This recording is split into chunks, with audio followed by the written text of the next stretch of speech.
Hello and welcome to this live edition, late edition of the Halcyon Show. My name's Lauren Risey, I'm your host.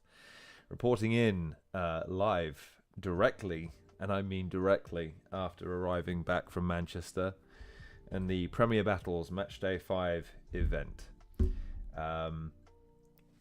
My second ever event, first time visiting Manchester.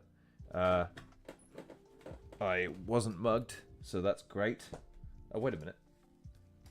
Oh, no, I was. Good fun. All round as an event, the only main takeaway I have is Manchester. Man, you're too far away, man. You gotta rope that shit in. Get rid of the 50-odd miles of rural wilderness that you've got between that and civilization and just come closer to the rest of us, man. But, the commute was good. Actually, rocking up was easy, fine. As far as it's just 3 hours, man. 3 hours, and there were guys that were even further down south from me, from London, that had to make the trip by train. So yeah, it's a long one, but nevertheless, we have a card to cover, and then I'll give you some of my thoughts about the event as a whole afterwards. So let's get right to it. So the main event was Bobby Rex versus Bizzo Bond, but we'll start at the bottom of the card and work our way up. So first matchup on the card was RX Southside versus Giz. That was an interesting one. I thought both of them gave really good accounts of themselves, especially RX after the Dub T fiasco, if you want to call it that. Giz had some really good punches, and the third round of his in particular was really strong. But I got to give it to RX. RX was just much more in control, much more well-paced. Much easier to be able to get on board with in terms of the flow of things. So I gave that one to RX. Lazy versus Slester was cancelled. Slester couldn't make the event. I ended up actually speaking to Lazy during the event. I sort of asked him, like, how do you feel? And he basically iterated to me that the idea is that they're going to try and reschedule that either towards the back end of the year or more likely into next year, 2024. So that one will probably happen at some stage in the future, but he looked excited. He looked like he was up for it. Bless him. So fair play to him. Then next we had Frost versus Crow. Frost, I felt like Frost was leaning heavy on his gimmick on this one. He was very lackadaisical. The general consensus I got from people I spoke to in the room was that they felt like his rounds felt short. I'm inclined to agree, only so much as I don't think they were necessarily shorter, but Crow was on his game. His bars and his rounds were much more intricate, much more punch heavy. The point was made. Hello, Albo. How are we, sir? I appreciate you for joining me on this late evening. As far as Crow, the argument was made in the room that some of his punches were more generic in nature, and I appreciate that. And that there is something to be leveled against it, but I thought that the Crow gimmick itself in the first round by Frost was kind of played out. Everyone seems to be making that reference, which tends to tell me that it's not the best reference. So there's that. So I gave that one 2-1 to Crow. So far, by the way, both battles 2-1 to RX and 2-1 to Crow. Then we had Georgie Roots versus Reverse. This one could have gone either way, to be brutally honest with you. It depends on what you like out of battle rap. Me personally, I found Reverse to be the more entertaining of the two for obvious reasons. I think third round with Georgie, he fixated on his natural persona and harkening back to when it was harder. There was a bar in there about playing pennies at the wall or something like that, and the bar was couldn't afford to have coppers near his bricks. In relation to, I presume, drug use. I don't know. I have a sheltered life. But that was negated by the second round with me, where, a lot of, and then Geordie in the third, was going after Reverse, having edited out something from a battle and saying, if you don't want things said in a battle, you shouldn't battle, or there's an easy fix, you shouldn't battle. But in the second round, Georgie Reverse made reference to his kid and then said, "Oh, don't worry though, I'm not actually going to say anything about it," which to me indicated, like, okay, so there's stuff you don't want spoken about. Then it's battle rap. There's obviously do's and don'ts, but like in the heat of a battle, man, you've got to remember that the credibility of a battler and the points they're making are the only things that are valid. Yes, there's wider context and debate that can be had, but I just feel like Reverse was more entertaining. He was more on point. He engrossed the audience more. He was more original. So I ended up giving that one 2-1 to Reverse as well. Bison Briggs versus Visual. Tricky one, if only because it was disappointing. But Bison Briggs turned up literally in the midst of Reverse versus Georgie Roots. Actually, it made for a really great moment. Black T, God bless him, he made a big deal, ran to the back of the room. It's hilarious. It was actually a lot of fun as a result of Black T. So that was fun.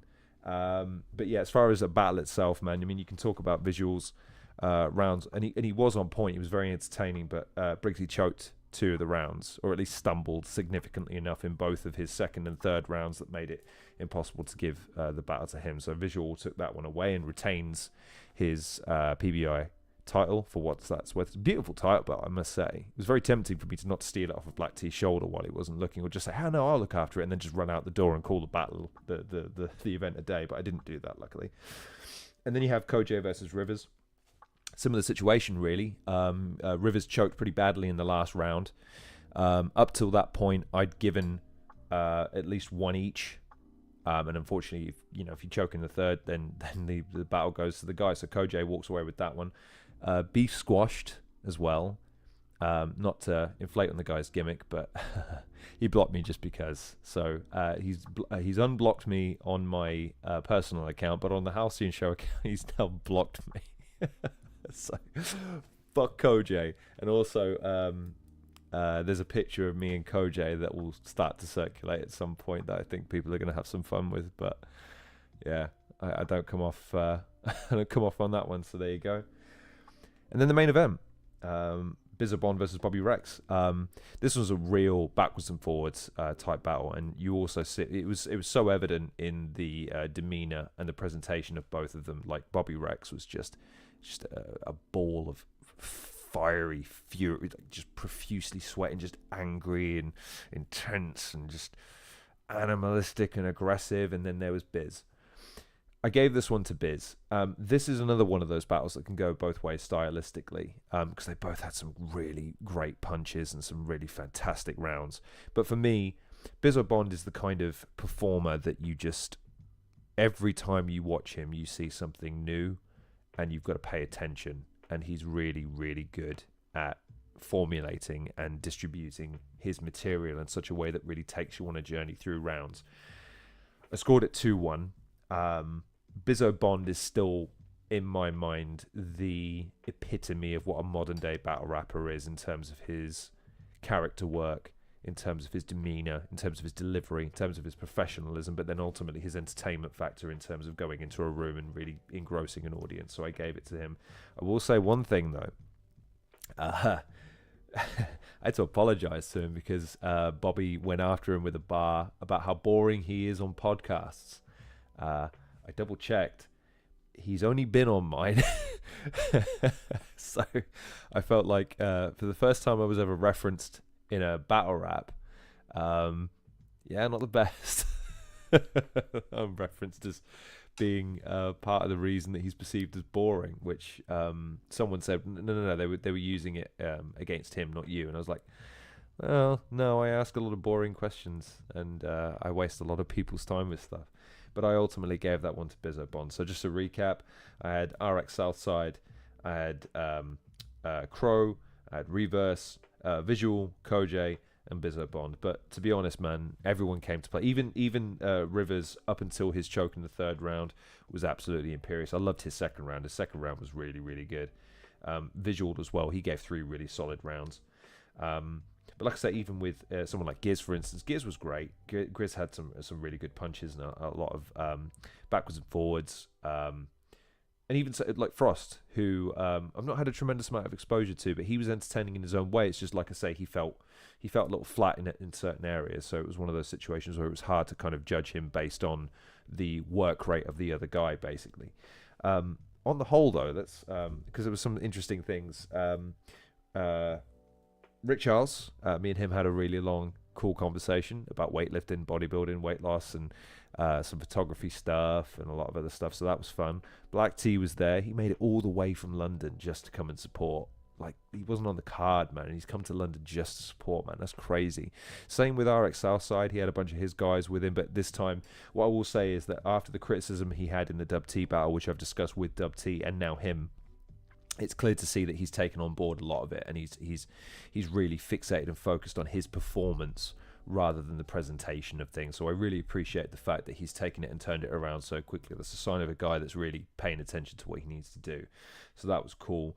Reverse and Georgie Roots was great, because that's kind of a snippet of things to come in terms of what the scene has to offer. Georgie Roots has that rub from the older generation, whereas Reverse really has the nod from the current generation in terms of his ability to perform. He was very theatrical, very his first round in fact was like a Nordic bard, you know, sort of bringing something to life, which was fabulous.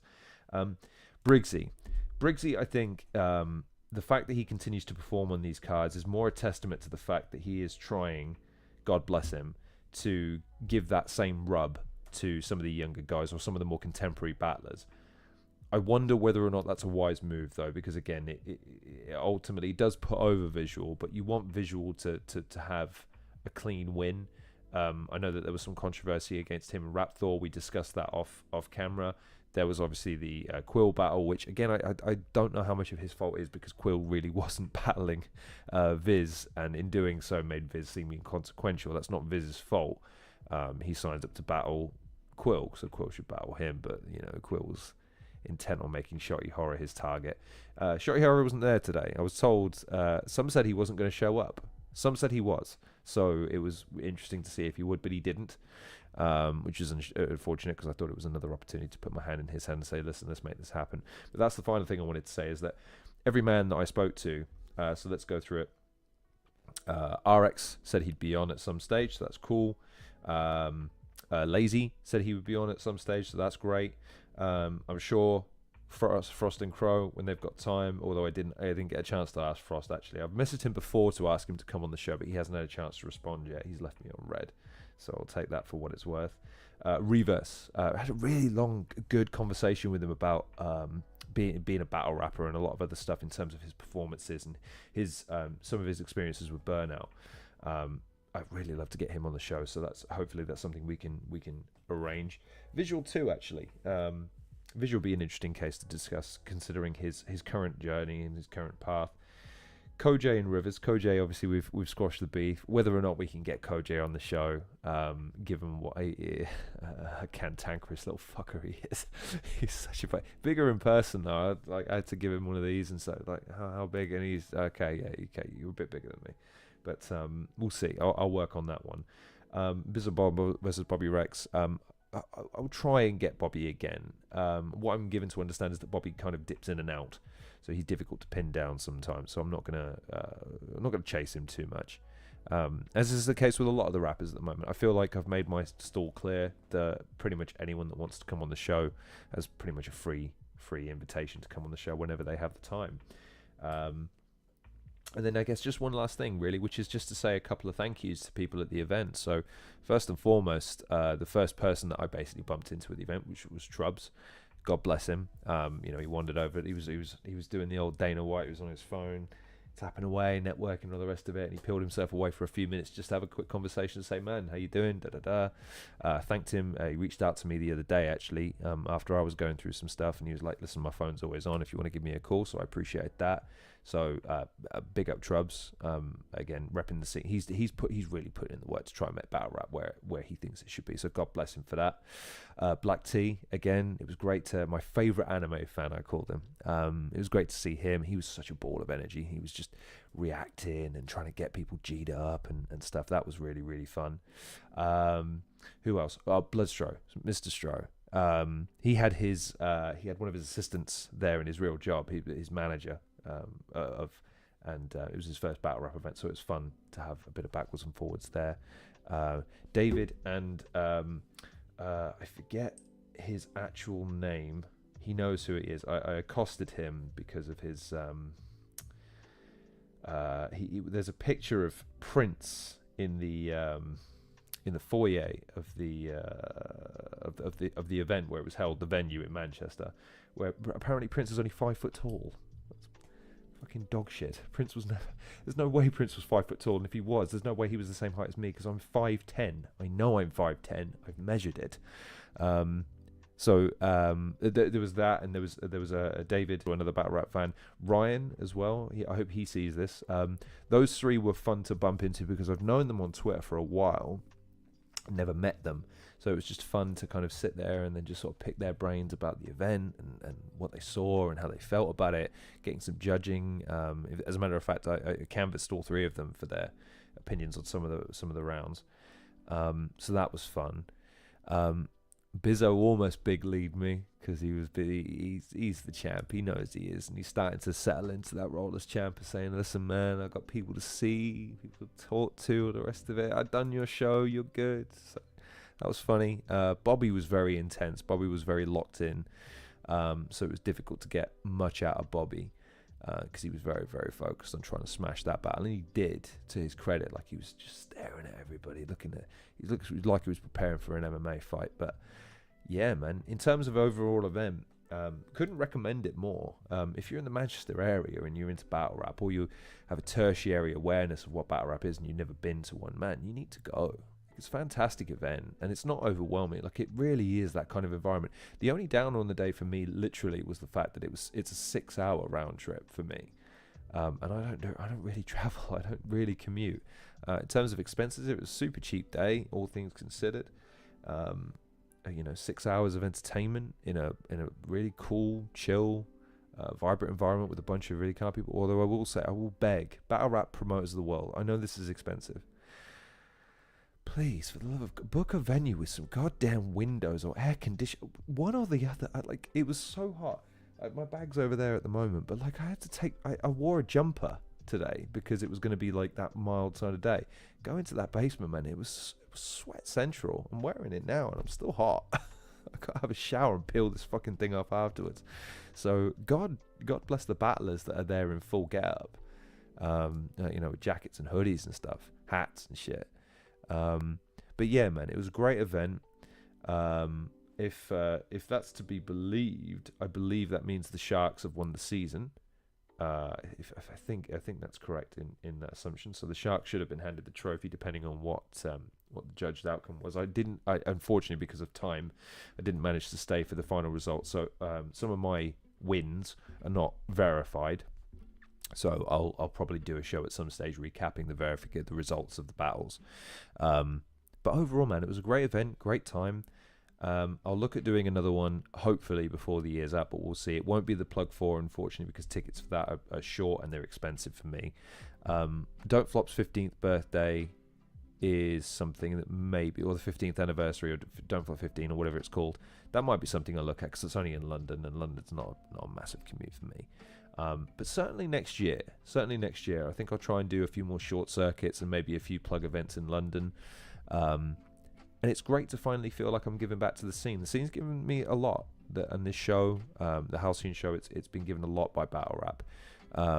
Someone like Bloodstroke, for instance, bent over backwards to try and make sure anyone at the event that looked a little lost or looked at, like you said, like, man, drop me a message as soon as you land in Manchester. So I did, and he's like, cool, make sure you get there safe and all the rest of it. Just made it his business to try and make sure everyone had a good time. Same for everybody there, man. And I've got to give props to everyone at Premier Battles. Got to give props to every one of the battlers, everyone of the staff there, the fans. It was a great event and a great day, and I think everyone acquitted themselves really, really well. So with that in mind, I got to get some sleep. So I'm going to wrap it up here. So thank you very much for watching this edition of the Halcyon Show. Please like, share, and subscribe. For those of you not watching this live and watching it recapped, please leave your comments in the description below. What you thought of the event if you saw it. If not, I'm absolutely sure that Premier Battles will release this on their Patreon in the coming weeks and coming days and weeks, and then on YouTube afterwards. I look forward to seeing if I pop up in the crowd. I tried to get to the front a little bit more so I could actually fucking see myself this time. In the Plug 3, you can see me, but I'm just obscured by some fucker in a giant grey tracksuit, so you can't see me for jack shit otherwise.